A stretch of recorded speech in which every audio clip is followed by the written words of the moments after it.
Hi there, and welcome to our third Business Book Club live on LinkedIn. Today, we're going to be talking about a book called The Judgment-Free Guide to Diversity and Inclusion for Straight to White Men. So we were hoping that Suki, one of the authors, was going to be joining us, but I'm assuming he's got some technical problems. He's not here just yet. But I am joined at the moment by Rebecca, Lubna, and Alison. So welcome all of you, and thank you for joining. Hello. Thank you. So we'll just do a quick couple of introductions. So I'm Sarah. I'm a career coach. Really love books and generally knowledge sharing. So Rebecca, do you want to give a brief intro? Yeah, so my name's Rebecca Wilson. I'm a business operations consultant, and I help post-startup businesses sort out their systems to run the business and sort out their teams to run the systems. And I love business books, so delighted to be here. Thank you for having me again. Brilliant, thank you. And Lubna? Hi, my name's Lubna Hamid. I'm a family solicitor based in Reading, and thanks a lot for having me on here, Sarah. No problem. And Alison? Hi, I'm Alison Ainsworth. I'm an executive coach, career coach, with a particular interest in resilience, anxiety, and mental health and well-being. Excellent. Okay, good. So the book definitely touches on some of that. So as always, if anyone is watching, if you would like to ask some questions, please do so as we go through. So they'll pop up for me in my comments. So I found the book really interesting. So and I think I will definitely be using it in future for reference. So there's quite a lot of information in there about all sorts of things relating to diversity and inclusion. So what I've done is picked 3 of the chapters that I found particularly interesting or useful. So we'll be talking about those. I was hoping that Suki would be here to give us a brief intro to the book and how it came about, and how the name came about. Obviously, he's not here right now, so we can't do that. But here is, I just see he's just arriving. Oh, lovely. Hi there, Suki.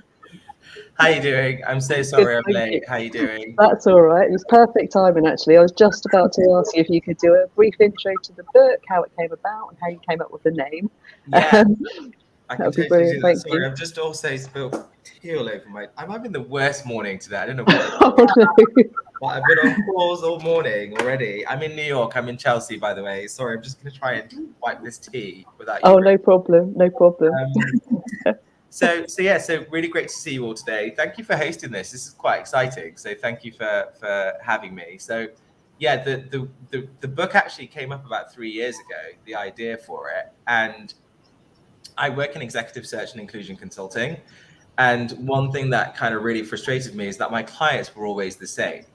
So like chairmen and CEOs were always like, I would say supposedly straight white men, because some of them are highly questionable. But I would say that it was always largely the same. And I was like, well, I felt like I'm always preaching to the choir when it comes to DEI, but then how do you get the majority to actually get involved? Because we need the straight white guys in business to do more, because at the end of the day, they're still the majority in the boardroom and in leadership teams. And so that's where the idea for the book came up. And that's when I then took it to a publisher and then encouraged my former colleague, Felicity, to come and co-author it with me, because I didn't want to do it on my own. And it definitely was one of the hardest things I've ever done, because trying to write a book while running a business or running 2 businesses was really hard. I wouldn't recommend it to anyone. So I'm definitely not doing it again until I've retired and actually have time to write it. But I was just delighted when it finally did come out to everyone. It's had really good feedback. And the book is there very much to be a learning tool for not just straight white men, actually, because I've had lots of diverse leaders read it who also find it really valuable. And then they bought it for like their managers in their company to use it as a learning tool so that they can also grow their knowledge around DEI. Excellent, thank you. So anyone got any quick questions for Suki, or should we crack on with the first chapter that we can talk about?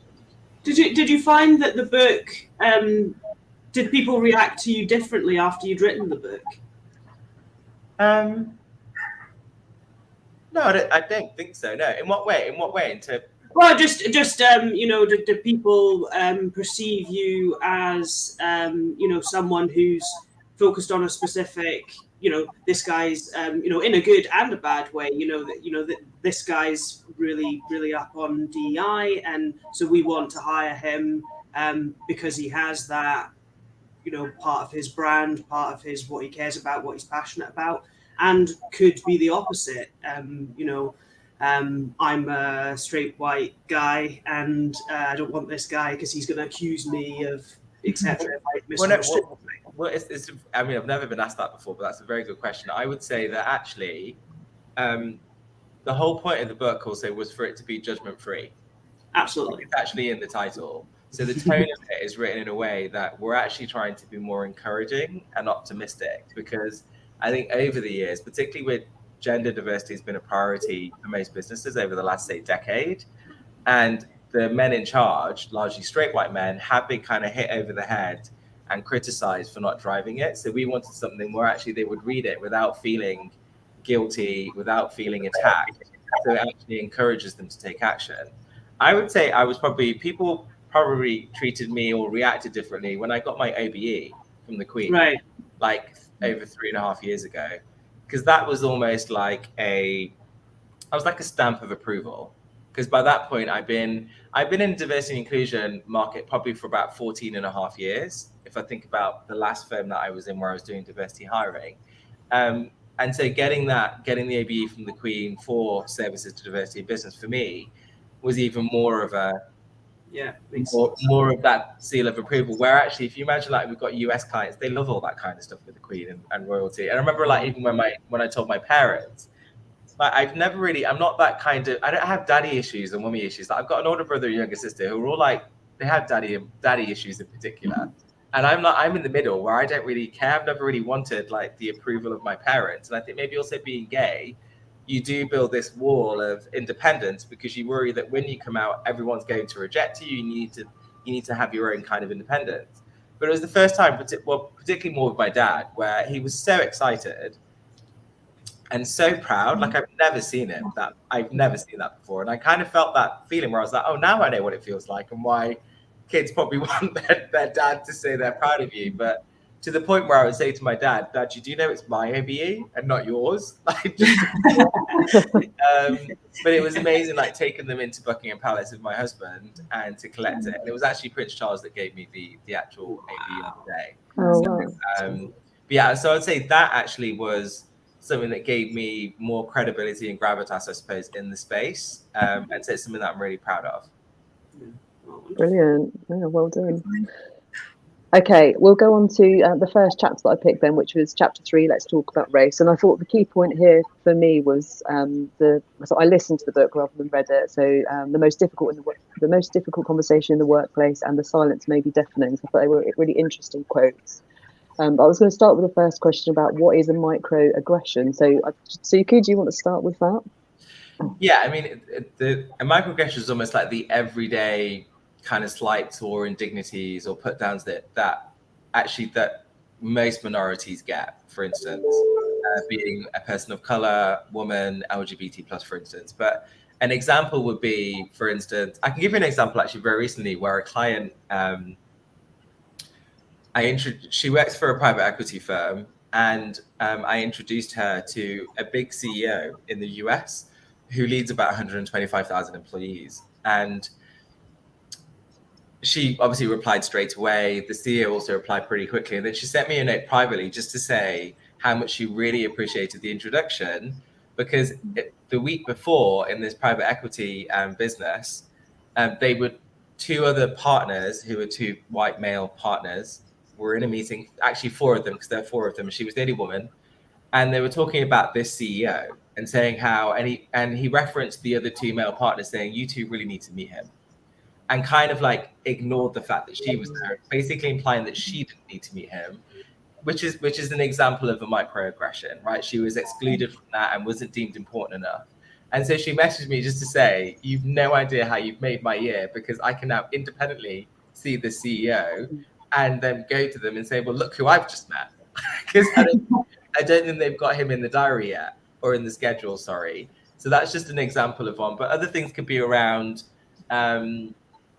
like with a black person specifically who might have like really gorgeous Afro style hair or braids or whatever, and saying, "Oh no, you've got really nice hair," or trying to touch the hair without someone's permission, things like that happen every day. Or someone who might be trans who's been misgendered. Again, are all these microaggressions. But I think we have to also remember that as minorities, a lot of these microaggressions aren't done because of hate. It's normally because they haven't realized perhaps that they've done it. And so usually it's not coming from a place of hate. So we also just need to be a little bit more empathetic in educating them around why it's a microaggression, so people can be more aware of their behaviors. Because actually, trying to talk in non-binary language is actually quite difficult. You have to really think about what you're saying. We've hired our first non-binary person in Involve in London, and their pronouns are they, them. And even I sometimes I will like very occasionally misgender, and I have to say they are. See, I just did it there. They are really, really understanding of it, and they will not take it personally. And but what I've asked them to do is to also call it out if they do see it, so that we can then manage it if we feel it is becoming an issue. But they're just some examples. Yeah, no, that's really good. And I think that was the thing about the book in general, is it does make you question a lot of your thinking. So I definitely found that as I was going through, kind of thinking of examples. And I think I've just thought of a microaggression that actually affected me and Lubna when we were both charity trustees. And I think when we very first started, there was like this whole introduction thing to these custodian trustees, and we were basically told we weren't invited to go along to that. And I think that's quite a good example. So anyone else want to add anything on the microaggression from? Or Lubna, do you want to? Yeah, no, I agree with a lot of what you said, and I think it is. I think it is important to remember that it's not always that the microaggression or the comments aren't always coming from a place of hate. It's normally because they haven't understood something, or they're saying something in a way. And I think sometimes people get nervous about saying what they really want to say, because they're worried about offending someone or causing someone, racial offence or whatever it is. So I think for me, when I've had comments or anything like that has been said, I try and show as much understanding as possible and try and take a quite light-hearted approach to it, but at the same time call it out, because I think that is equally important. Just to highlight it, it makes me feel better that I've called it out, but then I'm all for educating and talking and communicating and learning from one another. Absolutely, and I think certain parts of diversity and inclusion are more sensitive than others, depending on who the demographic is. And with straight white men, race is probably one of the most uncomfortable conversations. And actually saying nothing, the fear of saying the wrong thing means they don't say anything at all, which is why actually prior to the BLM protest, there wasn't that much progress on race. If you think about gender being the priority, say like board diversity, for instance, the 30% Club, which is a campaign that was driving representation of women in the boardroom, like in the FTSE 100 and FTSE 250, they've now achieved, it's taken them like 11, 12 years, but they've now achieved 40%, which is amazing. Like that is really amazing. That came from Helena Morrissey was the founder of that, and then she's driven it. And Anne Cairns is now the global chair. She's the vice chairman of MasterCard. I know them both really well. But the reason why gender, I think, was easier to progress is because a lot of these straight white men in charge, i.e. chairmen, have daughters. Women around them who, for instance, maybe tapping them on the shoulder and sharing their experiences of what it's like in business and kind of almost forcing them to take action. Now, if you think about it from a race perspective, a lot of these leaders, we already know that boardrooms are really white and leadership teams are really white. So there isn't that critical mass of racial diversity at that level for the chairman or CEO to be exposed to the lived experience of that community at that level.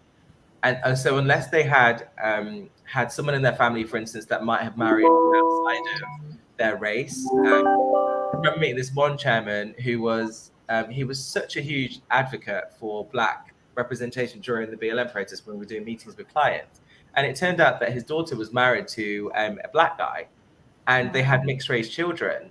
And so that kind of empathy and personal relationship with the community made him this huge active ally. And he literally is the typical old, straight, white, signet ring wearing, posh chairman. Like literally, you would not think he would be such an advocate, and he was. And it was, and when you unpicked it, it was because he was directly exposed to it. And his son-in-law is black.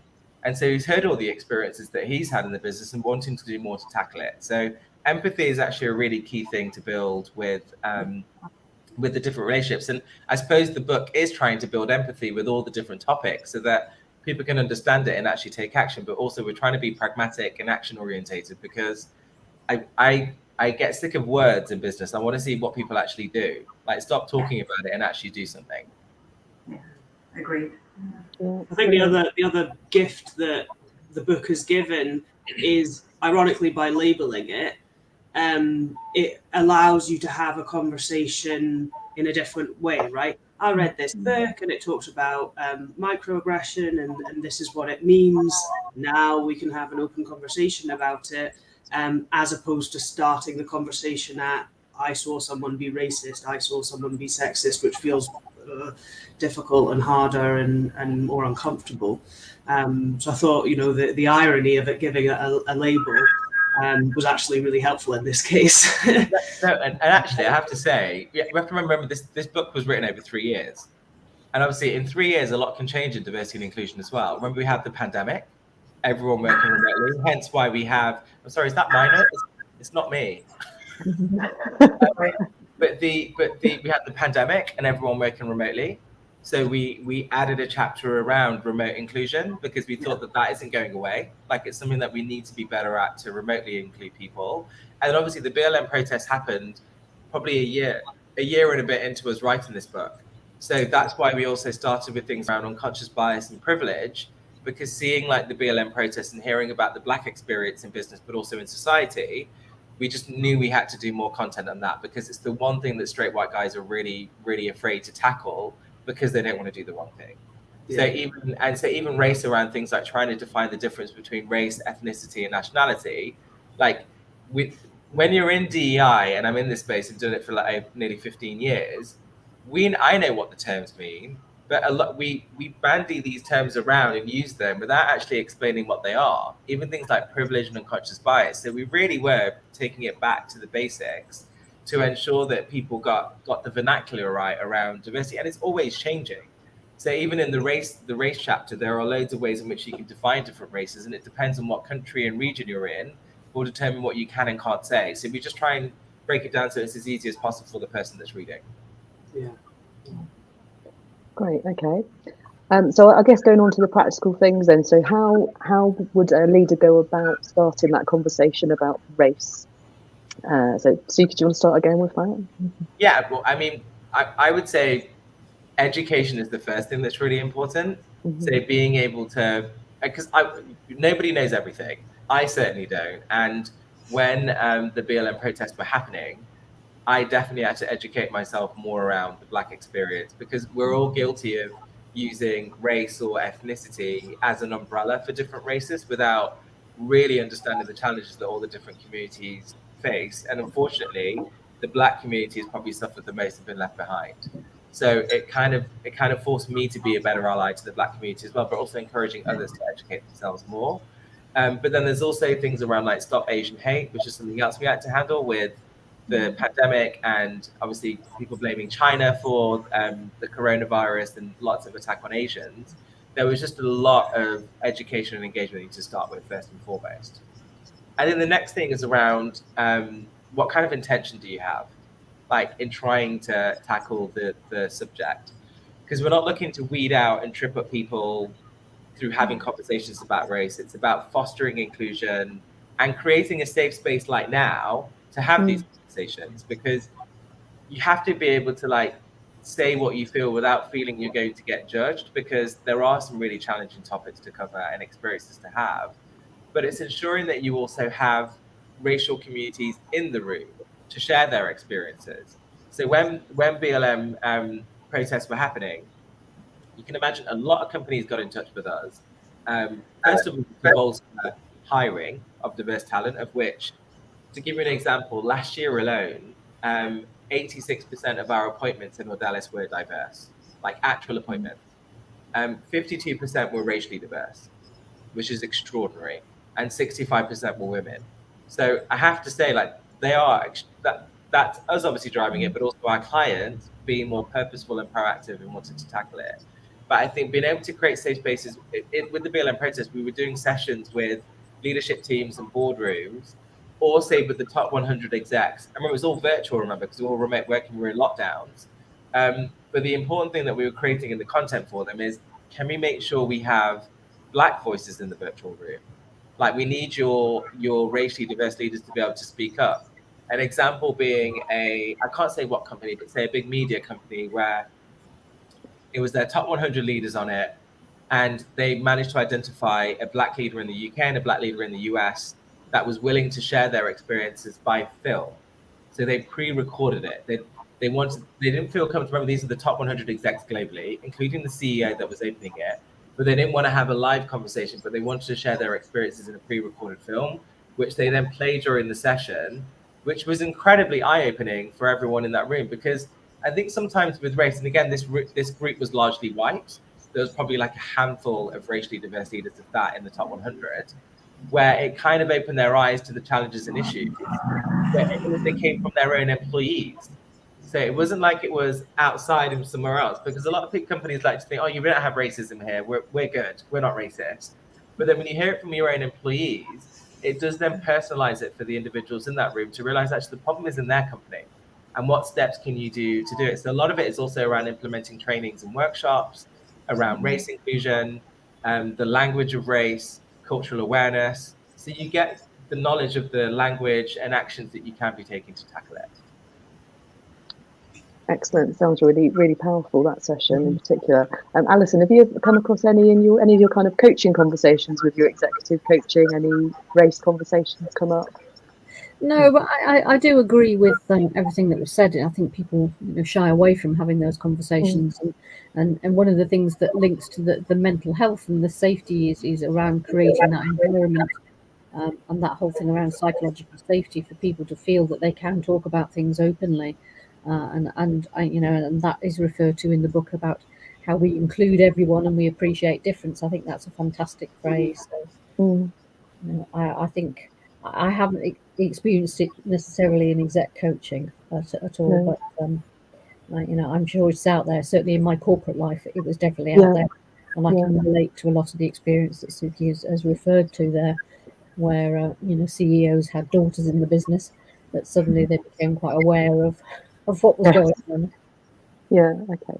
Well, I think we could end up talking about this for the whole session, so I'm going to move on to chapter 7, which is about involving 100% of everyone, with the focus being on mental health, really. And that was kind of the main things that I picked out of it. So I was interested in some of the stats where it said 30% of the UK workforce have been diagnosed with a mental health issue at some point in their life.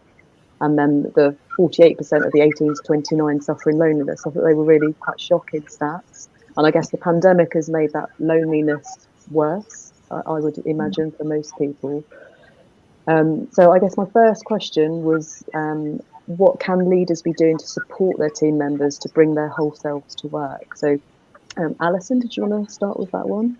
Yeah, I mean, I think I've just put a little bit on that, and it's about creating the right environment, as to say, that whole psychological safety piece around relationships and openness and trust, really, and how they encourage people to to talk about their feelings.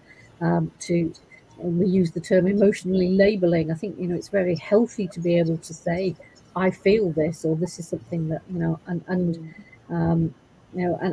be able to actually, let's just say, give it a name. Very, very powerful. Being able to offer help and support. If they don't have to have the answer to everything, but they can be able to signpost things. And some of the time it's just simply around listening and asking the right questions, allowing people to talk, encouraging them to unpack some of the things that are real and are happening to them as an individual. Yeah. Rebecca, anything to add to that? Yeah, I mean, I agree, and I think that this part of the book really, I now work on my own, but I used to run very large teams, and the thing that resonated a lot with me is I did spend time making sure people were okay, but I always focused really on the work aspect. And what I certainly was very guilty of is I never made sure I was okay. And I played an actress role, Rebecca, the director sort of thing. And I was always okay, right? Everything was always absolutely perfect in my home life, and all the rest of it. Always had a good weekend. And I think reflecting on that, what I could have done better is being like, well, actually, not everything is absolutely tip top. And I, by the way, am a real human. So you're allowed, as part of my team, to be a real human too. And you can't change the past. But, I really felt that when I read that chapter. It kind of hit home really for me, that bit. Yeah, it's a really good reflection. And Suki, like you've got something to add there. No, I'm loving this. I've not had a conversation like this about the book. It's the first time I've done this. Oh, really? Oh, excellent. Chatting about it. It literally, I feel like I need another cup of tea. So it's like a proper book club. I love it.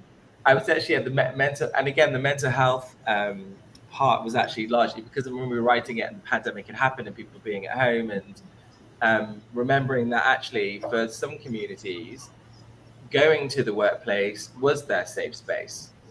So if you think about LGBT plus, for instance, like they might not be able to be themselves at home, but actually in the four walls of their office, they can be LGBT plus. So just trying to remember that, or women, for instance, that might be in relationships that weren't so supportive, maybe even domestic violence, going to the office was escaping what was happening at home. And so actually it's something with mental health specifically is around what we've already talked about, is talking about it by destigmatizing it. So as you said, like if you had a bad weekend, we're so polite. And this is also, I've been in New York for the last 3.5 months. There's such a big difference between like UK and US, I would say, when it comes to mental health, because everyone here has a shrink. Like they proudly have a shrink and talk about their problems each week, but it's almost a bit of a status symbol, the kind of shrink you have, where they're located, etc. It's a bit ridiculous. Whereas in the UK, we're a lot more conservative and don't really talk about our feelings. So I think we need a blend of the two to be able to bring out the best in people. But I think being able to offer challenges and issues that you have mentally invites others to also talk about it. And one thing actually that I think I wish we talked more about in the book is also the importance of physical health. Like I think your physical health is just as important as your mental health. So and the two are intertwined. And I think for me personally, I think it also varies like what role you do. So I'm a founder CEO, and obviously as a founder CEO, I have to be Suki the CEO all the time, which means I have to be that eternal optimist, engage everyone, and I'm great, and I'm not tired, and I'm not exhausted, and I'm really stressed, but I'm not stressed. But I never try and show that to people. But I am still human and I have feelings. So there have been moments in the last 2 years where I literally said to my husband, I was like, look, I really need to clear my day today. I'm exhausted. I've not had a vacation for ages. And I probably need to just check into a hotel, no devices, and just chill. Otherwise, I feel like I'm going to have a nervous breakdown because there's so much going on. So I think, but you have to be aware of that. And luckily, I have my husband, who's like one of my biggest cheerleaders, who is my safe space to have those conversations, who is the one that I will talk to. And actually more so also my chairman, who I hired at the start of the pandemic, who acts as like my mentor and coach and someone to about our issues. And if I'm feeling a bit mentally stressed, he'll be like, look, you really need to just take some time out.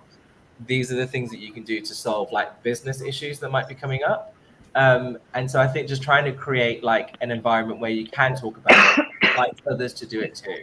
And I think we need to really destigmatize it. So if someone is not having a good day, how are we supporting them? Like what time off can we give them?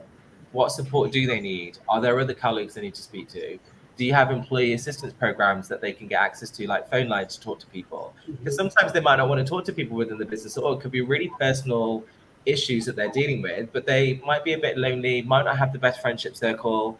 There are so many reasons why mental health problems exist. We just need to be able to talk about it a lot more. Brilliant. Rebecca, were you going to ask something there? No, I was just like, wish I'd had this conversation 10 years ago when I was doing all of those things that I shouldn't have been doing, sort of thing, and how many lives could I have made better if I'd have known, it's funny that I kind of assumed I couldn't be a human, just almost what you're describing there. Because you can't, you have to be a leader, not a human. They're not the same thing, and it's reframing it to say that's not quite true.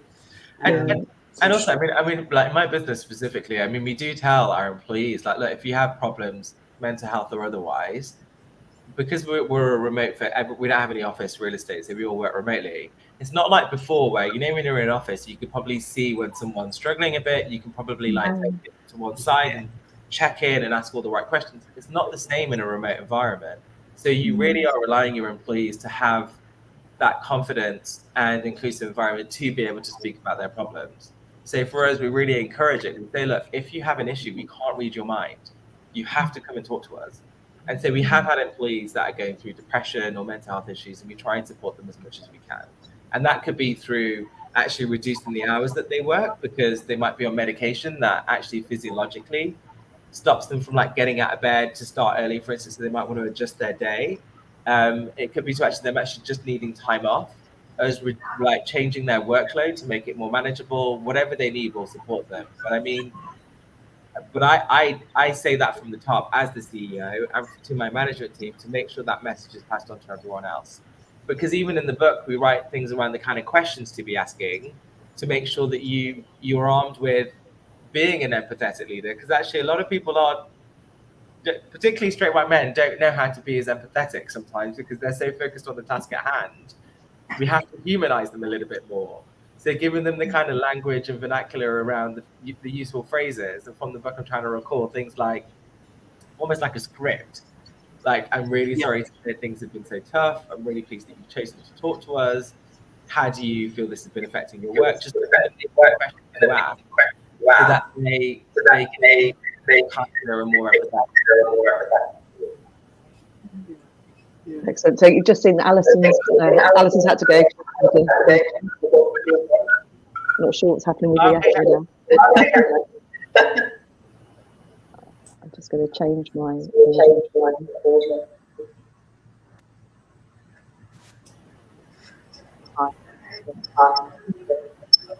We can't hear you. Oh, but we can hear ourselves.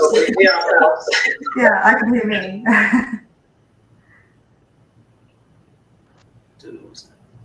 Okay, is that better? Yes. Yes. We've got an echo. We've got ourselves on.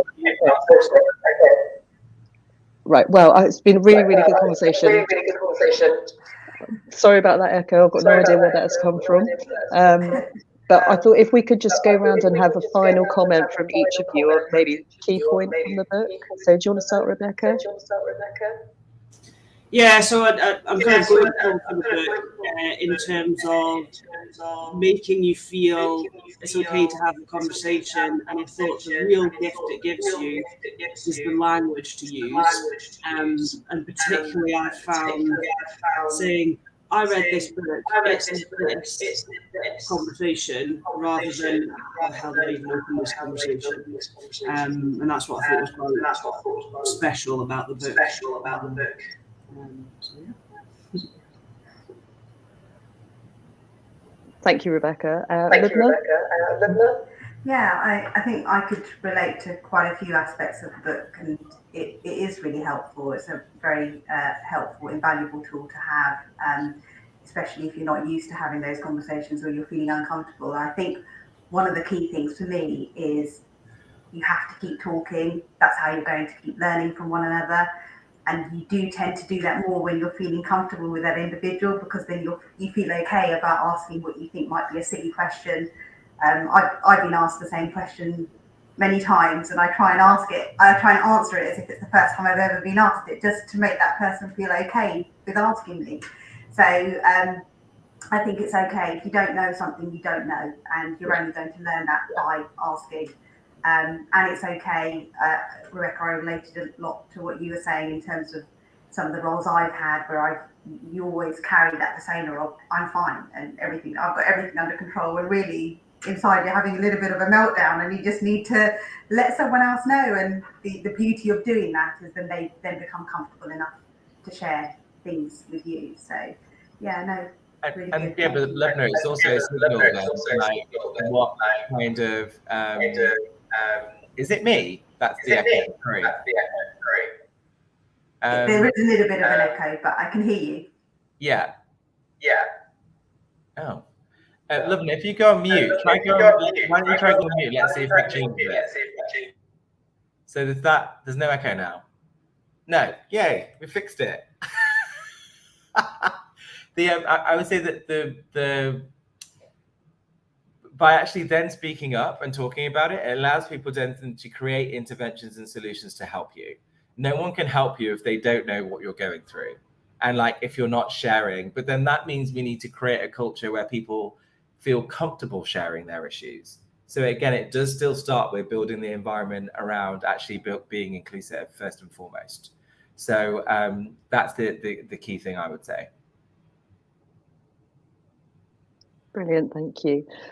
So I think the only other thing that I wanted to mention that we've not done so far is about the chapter 6, which was about building bridges across generations. Just something really interesting. I've heard quite a lot recently about there's going to be soon 5 generations in the workplace at the same time, and kind of thinking about ways that you can approach that. And I particularly like the idea of this upward mentoring. So, you know, like young people mentoring the more senior people. I thought that could work really nicely. But so it's definitely something I will do a bit more reading about.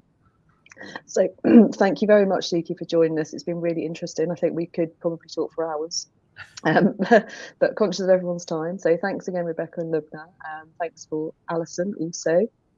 And next time we're going to be talking about the secret thoughts of successful women, why capable people suffer from imposter syndrome and how to thrive in spite of it. So I think we keep picking books with really long titles, but looking forward to that one. So thanks again, everyone, for joining, and thanks to anyone that's watching. And if you do have any questions you want to ask afterwards, then please feel free to do so, and we'll pick those up. So I'm going to click on end broadcast now, and thanks again. Have a good weekend. Thank you for having me. Bye, everyone. Thank you. Bye. Bye.